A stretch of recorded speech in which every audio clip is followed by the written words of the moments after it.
अल्लामा इकबाल के नाम जर्मनी में सजी एक खूबसूरत शाम। शुरा ने मुफक्किर पाकिस्तान का मुख्तलिफ ज़ुबानों में कलाम पेश किया। मज़ीद तफसील जानते हैं मंसूर अहमद की इस रिपोर्ट में।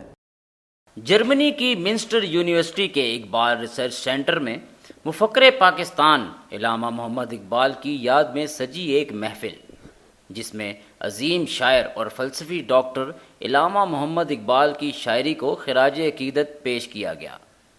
इसमें बहुत ज़्यादा इंटरनेशनल बेस के ऊपर जो स्टूडेंट्स हैं वो भी यहाँ पे मौजूद हैं। यहाँ पे अरबिक, तुर्की, जर्मन, पाकिस्तानी तमाम नेशनलिटी मौजूद हैं।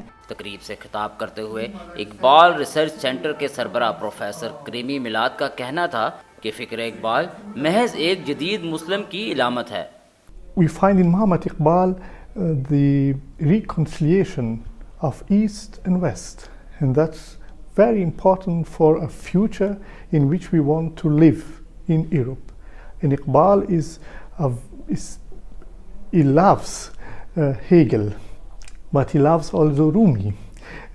In Iqbal we can't decide in which side is Iqbal. Iqbal is a figure who can to complete the dispersion and isolation of cultures.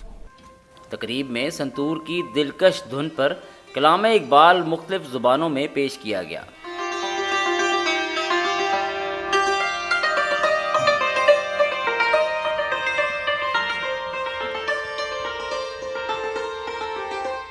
इस मौका पर प्रोफेसर मोहम्मद तुर्की का कहना था कि इकबाल रिसर्च सेंटर कलाम इकबाल जर्मनी और अंग्रेज़ी ज़ुबानों में शाया करेगा। मंसूर अहमद, जर्मनी।